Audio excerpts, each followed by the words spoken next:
서울대병원 오늘 아침에 기자회견을 하는데 다소 뒤늦었다는 목소리가 많았습니다. 왜냐하면 서울대병원은 이재명 대표 수술 당일인 2일에 오후 5시 10분에 브리핑을 예고했다가 저도 기억이 나요. 뉴스탑10 진행할 때 서울대병원이 브리핑을 하겠구나. 그런데 오후 7시쯤, 저녁 7시쯤 다 돼서야 돌연 서울대병원 취소를 했었습니다. 오늘 아침 이재명 대표 수술을 한 첫 집도의 목소리 들어보겠습니다. 네, 질문은 받지 않고 브리핑을 마치도록 하겠습니다. 너른 양해 부탁드립니다. 이상으로 질문을 안 받으십니까? 치료 경과에 대해서 국한돼서 말씀드릴 수 있기 때문에 질문은 받지 않겠습니다. 치료의 과정에 대해서 질문하려는 건데. 몇 가지 질문을 받아주셔야 돼요. 질문을 좀 받아줘야 될 거 아닙니까? 이렇게 사람이 많이 하는데 질문을 좀 받아주셔야 돼요.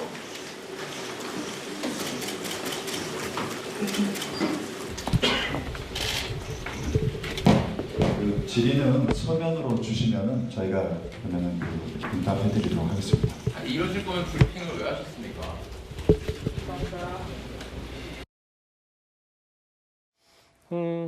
물론 오늘 서울대병원 측은 이 대표의 몸 상태를 하나하나 구체적으로 어떻게 수술 경과가 있었고 1.4cm 찢어진 부분이 있었다 이런 것까지 다 소상하게 얘기를 하긴 했어요. 다만 질문 받지 않고 브리핑 마치도록 하겠다. 기자들의 볼멘 목소리도 들었고요. 노규수께서는 저 현장 화면 어떻게 보셨습니까? 글쎄요. 저것도 그러니까 우리가 일반적으로 생각하는 통상적인 그런 모습이 아닌 것 때문에 또 저것도 논란을 불러일으키잖아요. 아까 저희 할 때 정말로 뭐 경험 많은 그 수술진이 필요하다 이렇게 얘기한 것도 논란 일으켰고. 예. 얘기했지만 그 자체 당연히 수술을 하면 많은 사람이 알고 싶어 하니까 우리가 그러니까 좀 제1야당 대표의 안위니까 당연히 어제 브리핑이 됐어야 되는 거죠. 근데 브리핑을 하려고 했는데 취소를 했단 말이죠. 그것도 통상적이지 않잖아요. 그리고 또 민주당 관계자들이 브리핑을 했어요. 그러니까 언론에서 많은 경우에 좀 이렇게 비판을 하니까 또 오늘 아침에 브리핑을 했어요.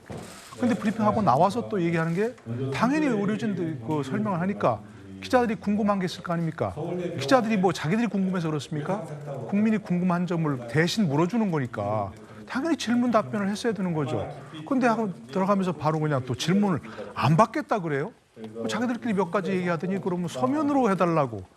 이 모든 과정이 좀 투명하지 않고 통상적이지 않고 일반적이지 않잖아요. 우리가 많이 언론에서 봤지 않습니까? 우리 가까이는 뭐 박근혜 전 대통령 그때 후보 시절에 커터칼 테러 당했을 때 그 후보는 아니었죠 그때 대표 시절에 커터칼 테러 당했을 때 수술하고 나서 의료진들이 소상히 설명했잖아요. 그 질의응답 다 했고요. 외국의 경우에 레이건 대통령이 피습당했을 때 그 수술하고 나서 의료진들이 다 나와서 설명하고 궁금한 점 다 물어보고 듣고 설명 듣고 했잖아요. 근데 왜 이거는 왜 이렇게 하냐 말이에요. 도대체 사람들이 억측이 정말 하려는 건 아니지만 뭔가 이건 이상하다는 생각이 드니까 이런 걸 자초하는 게 논란을 좀 이러지 않았으면 참 좋겠는데 왜 그런지 모르겠고 어제 또 대신 브리핑을 한 그 민주당 영입인재라는 그 의사분도 나와서 그랬잖아요.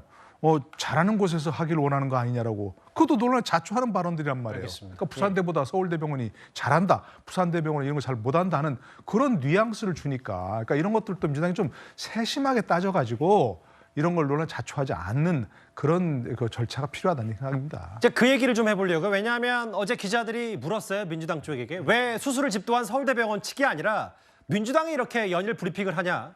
민주당 쪽에 어제 얘기를 한번 다시 주의 깊게 들어보겠습니다. 왜 서울대병원이 아니라 당에서 브리핑하는지. 저는 사실상 원칙적으로 의학적인 판단은 수술한 의사, 주치의가 당연히 나와서 브리핑해야 되는 것이 맞는데 왜 갑자기 공개적 브리핑이 없어지는지 잘 이해가 되질 않고요. 책임 있는 의료진이 보호자 설명 차원에서 직접 브리핑하는 것이 타당성이 높다고 생각을 합니다. 그게 안 됐기 때문에 법리 자문 결과 의료법과 개인정보보호법 때문에 환자의 동의 없이 의료정보를 발표하면 안 된다고 설명했습니다. 또한 수술 후에 환자분이 중환자실에 입원 중이었고 외상 환자의 특성상 안정이 최우선이었기에 브리핑을 진행할 수 없었습니다. 그 당시 수술 결과는 보호자인 부인께 잘 설명드렸습니다. 저거를 이제 헤아려 보니까 수술 이후에 한 40시간 정도 걸린 이후에 서울대가 오늘 브리핑 오전에 한 셈인데 민주당 혹은 이재명 대표 가족과 협의한 결과 병원이 브리핑을 안 하기로 했다는 게 오늘 해명이었어요. 어떻게 보셨어요? 그러니까 이게 지금 우리가 서울대병원은 일단 보건복지부 산하의 국립대 병원입니다. 그렇다면 특히 이재명 대표는 공인이지 않습니까? 제1야당의 대표고 대선 주자였고 굉장히 국민적인 어떤 관심을 있는 분입니다. 자, 그렇기 때문에 지금 좀 전에 이야기했듯이 물론 개인정보보호법에 따르면 이 가족의 동의가 있어야 됩니다. 근데 그럼 가족이 동의하지 않았나요? 저는 그걸 좀 묻고 싶어요. 그럼 김혜경 씨가 이게 문에 동의를 하지 않았습니까? 아니면 오늘 이제 이재명 대표가 깨어나서 이재명 대표가 동의해서 한 것인가요? 저는 그게 좀 좀 밝혀져야 된다고 생각이 들어요. 왜 그러면 가족들은 동의하지 않았는지. 그 지금 당연히 이야기했을 거 아니겠습니까? 그러니까 지금 병원 측 이야기에 따르면 보호자 측에 동의하지 않았기 때문에 본인이 안 했고 오늘은 이제 이재명 대표가 깨어나서 동의를 해서 했다라고 이야기를 하지 않습니까? 그러니까 이거 자체는 저는 좀 이해가 잘 되지 않습니다. 또 하나는 지금 좀 전에 이야기했듯이 그렇다면 국민들이 알아야 될 걸 좀 소상하게 이야기해야 되는데 질문도 받지 않고 이렇게 저렇게 이제 가버리는 이러한 행태를 보면 예전에 이 연세대 병원이나 이런 데 했던 거하고 참 차이가 나는 것 같아요. 저는 막 추측을 해보면 예전에 서울대병원이 2017년도에 그 농민 백남기 씨 관련돼서 그때 사망해서 그때 당시에 이제 병사로 기재를 했다가 나중에 뭐 크게 논란이 있다 보니까 진단서를 외인사로 바꾸면서 그때 한번 참 소동을 겪은 적이 있습니다. 아마 그런 트라우마 때문인지는 모르겠지만 어쨌건 중요한 어떤 이 정치인이고 이런 사람에 대한 어떤 의료적인 사안들은 해야 되고 그렇다면 민주당에서 왜 병원에서 안 하냐 이거 이야기하기 전에 그렇다면 과연 가족들한테 이거를 동의를 구했는지 그것부터 아마 밝혀주시는 게 저는 합당한 태도라고 생각이 듭니다. 실제로 가장 비슷한 정치 테러 피습 사례였던 게 박근혜 전 대통령의 커터칼 피습 사건. 당시 그리고 9년 전 리포트 대사의 흉기 피습 사건 때도 당시 각각 병원장이 수술 결과 등을 직접 브리핑했기 때문에 이번 브리핑 취소 혹은 질문 있으면 서면으로 바꿨다는 것들이 많은 이들의 고개를 좀 가웃하게 만드는 부분도 있습니다. 서울대병원의 뒤늦은 인터뷰, 오늘 여권에서는 이런 말까지 나왔습니다. 이 사건이 일어난 다음에도 가짜뉴스와 음모론이 또 판을 치는 이유는 무엇일까? 신뢰할 수 있는 전문가들의 객관적인 상황 설명이 좀 안 보이기 때문입니다. 서울대병원에 관계되신 분도 아니잖아요. 네. 또 지금 이제 수술을 집도한 담당 의사도 아니고. 그런데 왜 굳이 민주당에서 이재명 대표의 상태를 브리핑을 하지 않으면 안 되는 상황인지 이런 부분은 국민들이 좀 쉽게 납득을 하지 못하는 것 같아요. 이게 사실 뭐 1cm네, 2cm네 아니면 뭐 열상이네, 자상이네 혹은 또 민주당 쪽에서는 천운이다. 이런 이제 본인의 소견까지 덧붙이면서 브리핑을 하다 보니까 이것도 진영 논리로 갈린 부분이 있었는데 정혁진 변호사, 이 부분은 어떻게 판단하시겠어요? 일단 서울대 병원에서 뭐 의료법 운운하는데 의료법 19조에 어떻게 되어 있냐면요. 의료인은 정보를 누설하면 안 된다. 정보 누설 금지 규정이 있거든요. 그런데 이때 정보 누설되면 안 되는 정보는 어떤 거냐? 민감한 개인의 의료 정보예요. 그러니까 진단서, 처방전, 뭐 진료 기록 이런 거란 말이죠. 그런데 우리나라 국민들이 이재명 대표 관련된 그러한 민감한 의료 정보에 대해서 궁금합니까? 그것이 아니잖아요. 지금 피해자가 제1당의 대표인데 과연 상태가 어떤지, 심각한 상태인지 그렇지 않은 상태인지 그런 정도만 아는 것이 그것은 오히려 국민의 알 권리에 더 부합하는 것이 아닌가. 그런데 이런 것들이 여당 지지자만 궁금합니까? 야당 지지자들은 궁금하지 않습니까? 우리나라 모든 국민들이 궁금해하는 그런 상황인데 왜 이것을 그렇게까지 숨겨야 되는지, 그렇게까지 이야기해주면 안 되는지 그 부분이 이야기가 말이 안 된다고 생각이 되고요. 그다음에 조금 전에 앵커가 말씀하셨듯이 리퍼트 전 주미 대사, 주한 미 대사나 아니면 박근혜 전 대통령 케이스하고는 너무 다른 모습을 보여주잖아요. 그러니까 이런 모습을 보여주니까 계속 억측에 억측을 낳게 되고 그렇게 되니까 가짜뉴스가 오히려 더 생산이 되는 것이 아닌가. 그 음모론이 생산되는 것이 아닌가. 오히려 굉장히 더 정치적으로도 부적절하다는 그런 생각이 듭니다.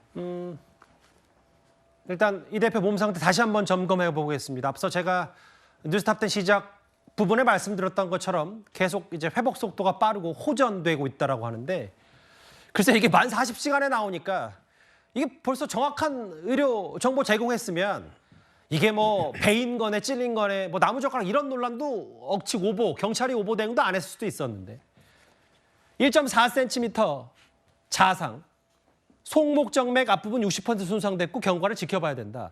물만 마시다가 점심부터 미음, 첫 식사도 했고 설전 변호사님 이 정도 속도면 뭐 짧은 대화도 할 수 있다니까 뭐 당무 복귀할 날이 그리 멀진 않았네요. 일단은 병상에서라도. 네, 아무래도 뭐 총선이 이제 96일 오늘 기준으로 해서 96일 남은 상황이기 때문에 어찌 보면 총선 준비도 해야 되거든요. 민주당으로서는. 그렇다고 하면 당 대표가 또 중요한 어떤 당무에 대해서는 결정을 해야 되거나 아니면 또 의견을 내야 되는 부분들이 있기 때문에 저는 최대한 빨리 신속하게 어떤 그 건강하게 또 복귀를 하셔가지고 당 대표로서의 직무를 충실히 하실 수 있을 것이라 생각을 하고요. 예.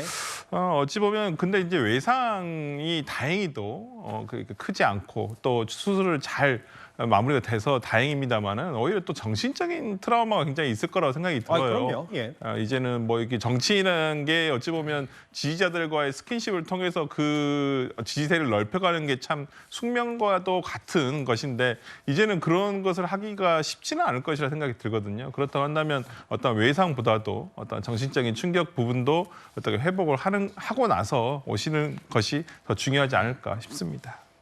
방금 전에 지나간 자막 한번 잠시만요. 그 직전 거요. 그러니까 이제 민주당 얘기로 발표한 얘기를 따르면은 이재명 대표가 쉰 목소리로 새해 복 많이 인사도 하고 느릿느릿 말을 건넬 정도로 일단 만 이틀 만에 어느 정도 몸 상태가 회복됐다. 정말 다행입니다. 계속해서 이재명 대표의 몸 상태 호전되고 있다는 거는 진짜 좋은 소식이니까요.